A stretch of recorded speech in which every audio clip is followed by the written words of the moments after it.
You know, it's funny, you mentioned you're really focusing, like dialing in on the arm swing for hitting lately. Yeah, it's been on my mind. And it really strikes me that, okay, it's one of the first things you learn in volleyball, right? Absolutely. But actually mastering it, that seems to be what, separates the good hitters from the really great ones. Exactly. It's way beyond just the basic motion. Yeah, it's not just going through the motions. It's understanding the why behind every little part of it. Precisely. So that's really what we want to dig into today. Forget just saying high reach and wrist snap for a second. We're going to look at the actual principles that make those things work, make them powerful. Absolutely. It's easy to just see it as like a simple sequence. Yep. Arm back, arm forward, hit. Right. But when you place it in the whole context of volleyball, how skills are learned, coaching philosophies, all that, that's when you really get why it's so fundamental. We're aiming to go deeper than just the mechanics you see on the surface. Okay, cool. So let's unpack this. For this deep dive, we've pulled from, well, a bunch of different places. Things like coaching guides, ideas about long-term athlete development, even thinking about how, like, the rules themselves kind of push you towards good technique. Yeah, implicitly. We're not going to list every document, obviously, but just so you know, this understanding isn't just us guessing. It's grounded in some pretty established volleyball thinking. And using that foundation, our goal here really is to give you a solid, kind of concise grasp of the arm swing. Right. We'll break down the key parts, look at why they're important in the bigger picture of training and actually playing. We're hoping for some of those like aha moments for you, things you can actually use. Perfect. So let's jump right in. The main idea, the one that just keeps coming up everywhere, is power. Generating power. Yeah, sounds basic maybe. Maybe, but the arm swing truly is the engine room, isn't it, for hitting that ball hard? It really is. If you think about the whole offensive sequence. The pass, set, hit combo. Exactly that. Pass, set, attack. That attack, the hit, that's usually the end point of that sequence. And a good hit, driven by a really efficient, powerful arm swing, that's how you turn the setup into points. Puts the pressure on the other team's defense. Totally. It's the sharp end of the spear, so to speak, keeping the ball in play offensively.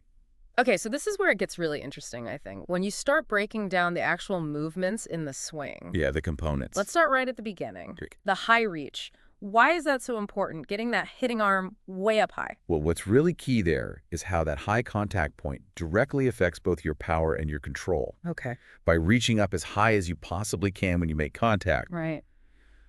The hitter gets the best possible angle to drive the ball downwards, sharply downwards. Okay, so a steeper angle. Exactly. And that steeper angle, well, makes the ball much tougher to dig, obviously. Sure. But it can also limit what the blockers can do, maybe forces them into less ideal positions.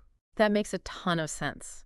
So it's not just being tall, it's using your reach to create a tougher shot for the defense. Precisely. Now, okay, getting the arm up is one thing. But it's not just being up there, it's the speed, right? That rapid acceleration of the arm. Oh, absolutely critical. Generating maximum force isn't just about, how much muscle you have. Right. It's fundamentally about how quickly you can swing your arm through that hitting motion. So velocity. Exactly. That speed, that acceleration lets you transfer more energy to the ball right at impact, which means higher ball speed, more power. Like cracking a whip, kind of. That's a great analogy, yeah.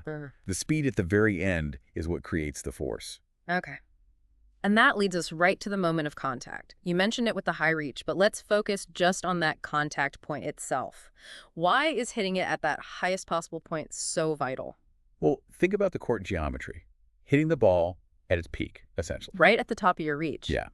It gives the attacker the biggest possible area to hit into, especially downwards. Maximizes your options. It maximizes the chance for a really difficult shot to defend.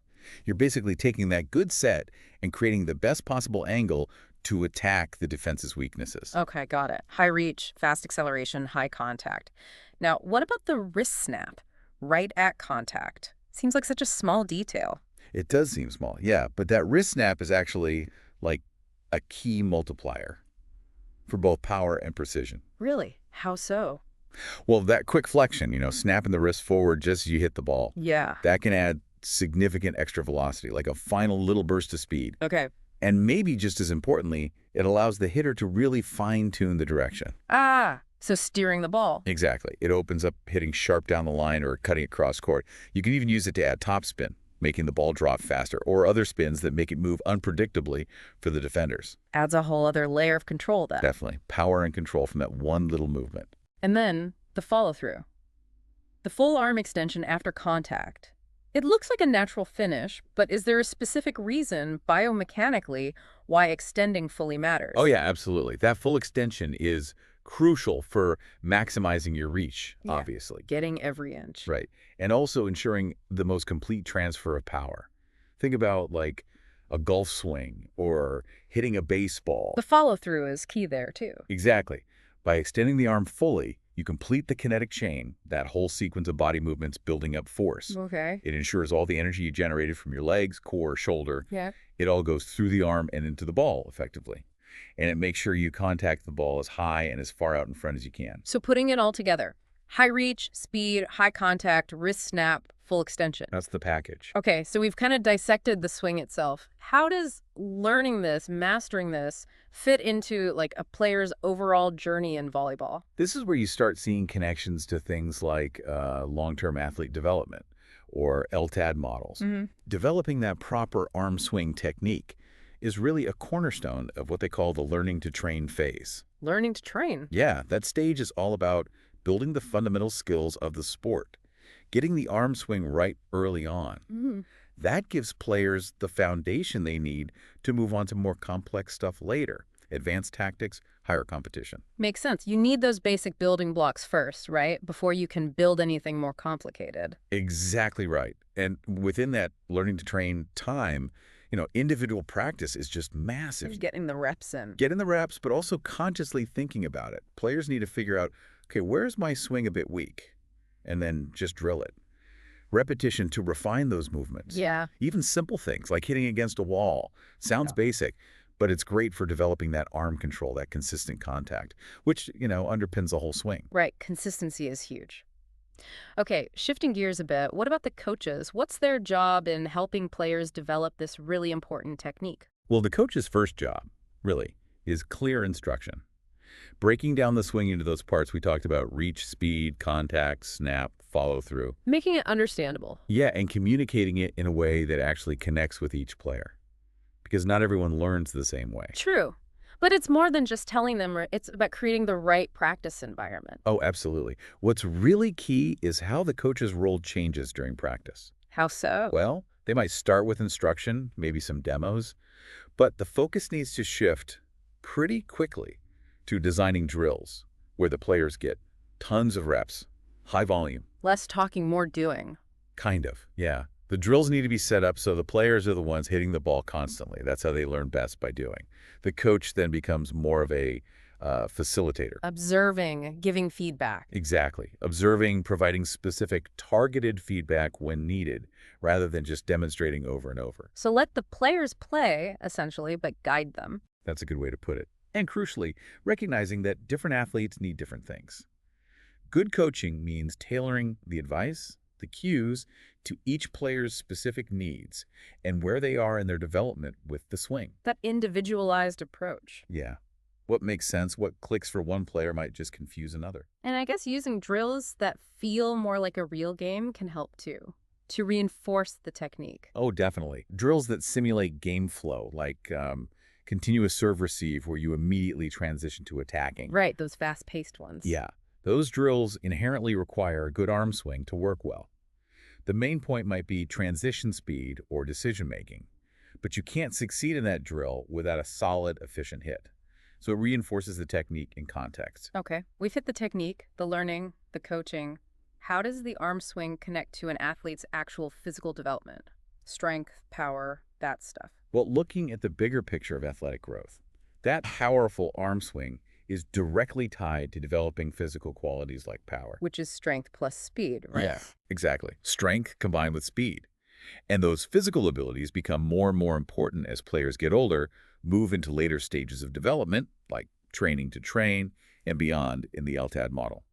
So you build the technique foundation first, and then the physical training kind of amplifies it as the athlete gets stronger and faster. That's a great way to think about it. And it's really important to mention age-appropriate strength and conditioning here. Can't just throw weights at kids. No, definitely not.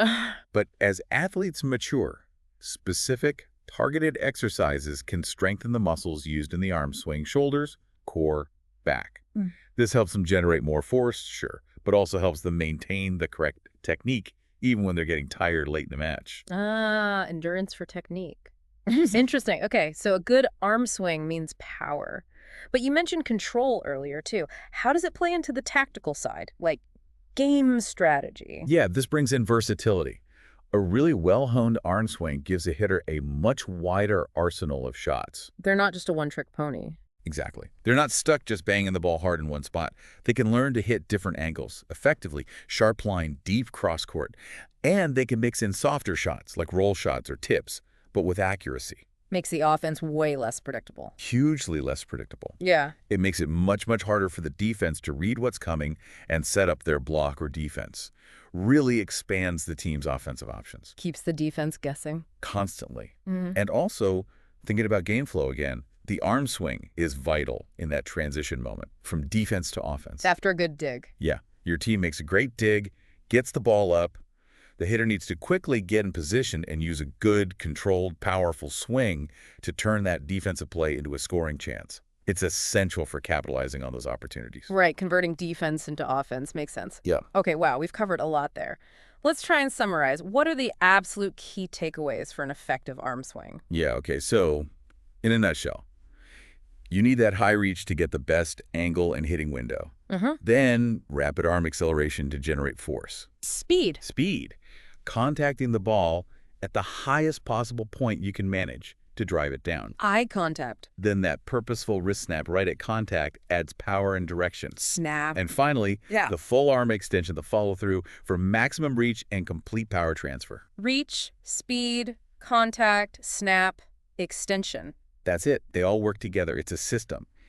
Each part contributes to that powerful, controlled hit. And hopefully, by understanding these different pieces and how they connect, whether you're a player trying to get better, a coach working with a team, or even just someone who loves watching volleyball, you're now better equipped to really see what's going on, to analyze and appreciate the art and science behind a great hit. Exactly. You can start to see how these little technical details aren't so little. They're actually fundamental to the big picture, the strategies, the flow of the game. So here's a final thought to chew on. Mastering this one movement, the arm swing, which seems so basic, right? It isn't just about hitting harder. It's about unlocking maybe a deeper understanding of efficiency and control and even tactical options in the whole game. Makes you wonder what other basic techniques in any sport or even just everyday actions might hold that same kind of depth if we really looked closely. That's a great question. And as you think about that, maybe consider how the principles we talked about, maximizing reach, generating speed, using precise movements for control, how those might show up in other things you do or are interested in. Often those core biomechanical ideas, they echo across lots of different activities.